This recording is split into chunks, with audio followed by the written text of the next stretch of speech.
Slumped over on a stake, Mr. Husk was in a mood. His kerchief bunched, his mouth agape, unusually subdued. Why was Mr. Husk perturbed? He saw the path at hand, where crows would gather circling, but they would never land. If you could call that a living, if you call that a life, most folks would say that he was doing fine. But Mr. Husk wasn't having it. He saw his chance and grabbed it. He pitched forward and went tumbling across the line.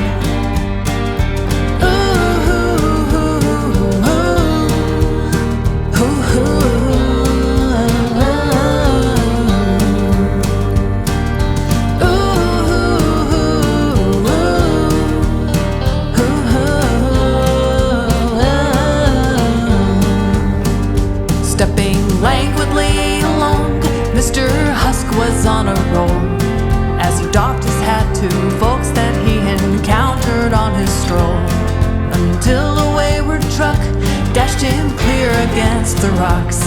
He said, I guess that's what I get for going for a walk. If you could follow that logic, if you call that a thought, you might have checked that arithmetic just right. But we're all made in isolation, lonely vigils at our stations, no great sacrifice to defy our design.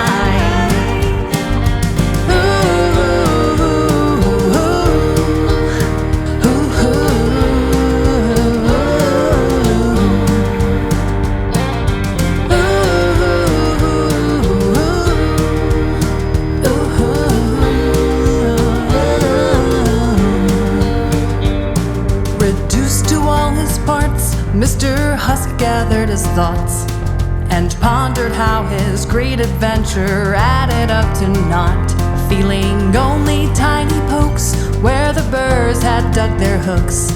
It seemed a sad and sorry end for the old man of the rooks. If you would call that an ending, if you'd call that a stop, you might have missed the dust that stirred to life.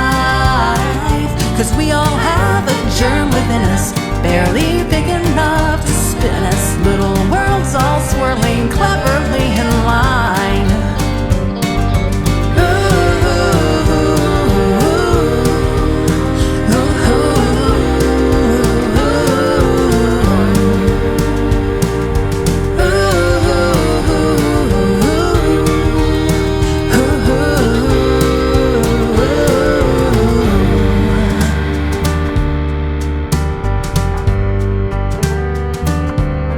If you could call this a living, if you'd call this a life, most folks would say that we're not doing fine. But Mr. Husk did ascertain that through catastrophe and pain, we break down and we tumble back to life.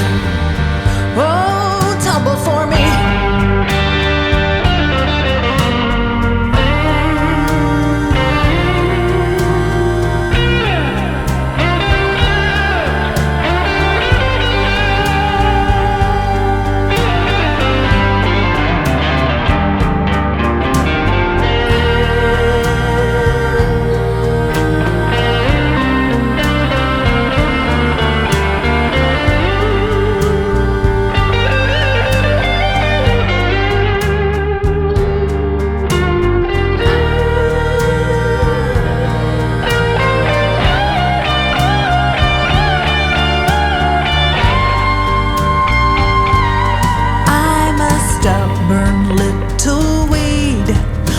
Exploded from a seed.